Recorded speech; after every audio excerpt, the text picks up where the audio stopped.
You see your students copying the answers from each other's booklets and workbooks all the time.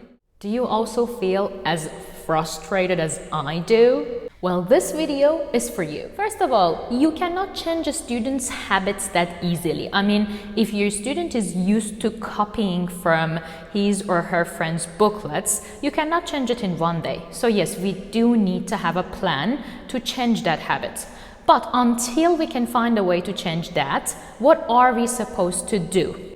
I have, for example, let's say page 20 and 21 of my booklets. This was today, we were supposed to do these 2 pages today in the classroom. This was our plan. How I try to reinforce these questions, there are both comprehension check questions here and also vocabulary. So what I did, which I have also explained in another short video of mine on YouTube, is that I used this board. It's like snakes and ladders, the traditional one.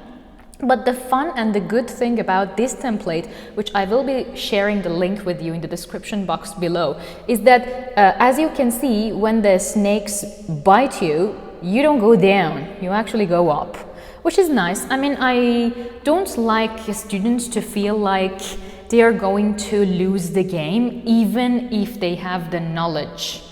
I want it to be knowledge-based, you know what I mean? Like if you answer one question correctly, you are moving forward no matter what. In order to do this activity, first you need to finish answering all those questions in both pages 20 and 21. Let's imagine this is what we're doing.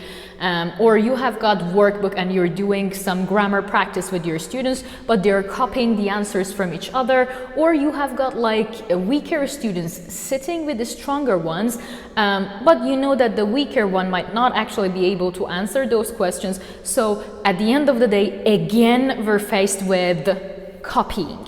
What I do here is that first, I check the answers with the students. I make sure that everybody have the right answers. Either they're copying from each other or they're actually copying from the smartboard. They all have the proper answers. Then I will group them, or I will make them play it in pairs. I mean, I guess the best way of playing it will be in pairs, but if you don't have enough, let's say, printouts, or if you don't have enough phones in your classroom, I will tell you why you need the phones, then group them up, but don't go over 3 students in one team. I don't think that it will be all right. Then try to have one phone or one tablet for each team so that they can open up online dice websites. Any websites that has got like online dice will be proper. Or you can give them a coin if you don't want them to move so fast and you want them to ask more questions from each other. It's your choice whether they can use the online dice or like a physical one, or if you want them to use a coin. Then this is how it's going to work out. They're going to have 2 or 3 counters. I mean, it depends on how many members you have in each team. They're going to put their counters on a start, the starting point. They're going to roll the dice in turns, and let's imagine if they have got like 2 or 3 or 4 or whatever. First, the other members of the team will decide on which question they want to ask from that same page of the booklet or the workbook. They will ask it, and if that person rolling the dice can answer the questions, then they can actually move to, let's say, square 5 or 4 or whatever the number is. Then you will see those same questions that the students had copied the answers getting repeated over and over until they are learned. Okay.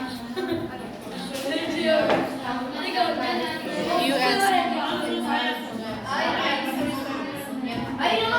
What does surround mean?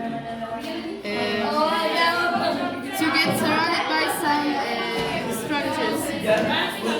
I said meaning, not meaning. Yes, I know that some of you might say that our students are just memorizing at that point. But like if it is comprehension check questions, like it was in my classroom, that is exactly what we want them to do. I mean, at some point they need to learn that story, that novel that you're reading with them. If it is grammar, even if that activity is giving them the chance to get more exposure to the correct answer of those questions. It could also be like a gap filling sentence. Again, I think it's better than having them copy it from each other's booklets or workbooks and just that's all, and then nothing. In another video soon, I will tell you how I work on those bad habits that some students have and how I try to change them. At the end of the day, don't forget that we are all a work in progress and our students are not out of that equation. Don't forget to subscribe to my YouTube channel. I love you and bye bye.